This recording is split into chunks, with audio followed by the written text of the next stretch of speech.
Beliau bertanya bagaimana cara beliau berbakti kepada kedua orang tuanya sementara beliau tidak pernah melihat mereka berdua. Seumur hidupnya belum pernah melihat mereka berdua. Yang pertama, akhi barakallahu fik, beribadahlah kepada Allah dengan sifat sabar atas ujian ini ya. Karena tentu ini adalah ujian yang sangat berat bagi seorang anak yang mencintai amal saleh berbakti kepada kedua orang tuanya. Seorang anak yang sering membaca ayat-ayat Al-Quran dan hadis-hadis Nabi SAW serta ucapan ulama salaf bersama perbuatan mereka terkait berbakti mereka kepada kedua orang tua, tentunya ini adalah ujian yang sangat berat. Bedanya dengan anak yang durhaka, yang tidak peduli ada orang tua ataukah tidak di sisinya atau di dunia ini. Adapun bagaimana cara engkau berbuat baik kepada mereka, maka telah banyak ayat-ayat dan hadis-hadis yang menerangkan bimbingan dalam hal itu. Di antaranya adalah apa yang Allah katakan pada ayat di atas tadi, untuk banyak berdoa kepada Allah untuk mereka. Ya, di dalam sebuah hadis dalam riwayat Al-Imam Al-Bukhari dan Muslim, Nabi SAW menyatakan, "Awaladin salihin yad'ulah," atau seorang anak saleh yang selalu mendoakan kebaikan untuk kedua orang tuanya. Doa. Kemudian wakaf, ya, bersedekah, haji, ya, menghajikan mereka. Apakah Anda yang langsung melakukannya ataukah meminta orang lain untuk membadalnya? Sebagaimana telah ada nas dalam hal itu. Cara lainnya adalah memuliakan orang yang posisinya dalam Islam sama dengan ibu kita, yaitu bibi. Di dalam hadis yang sahih Nabi menyatakan al-khalatu bimanzilatil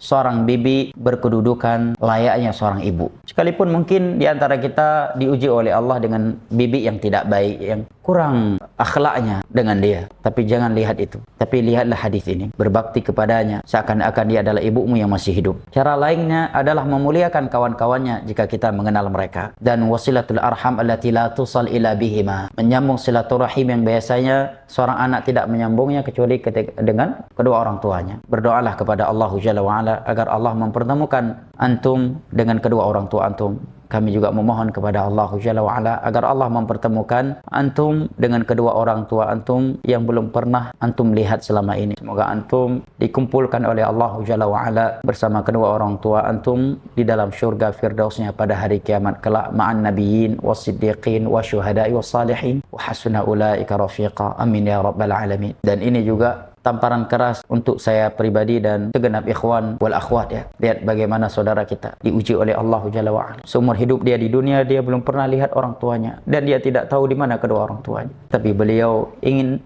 berbakti kepada mereka sekalipun beliau belum pernah melihat mereka. Ini tentunya adalah tamparan keras untuk kita semua agar kita benar-benar sempurna berbakti kepada orang tua kita atau salah satu di antara mereka yang masih hidup. Karena sungguh kesempatan tersebut tidak akan berulang kembali.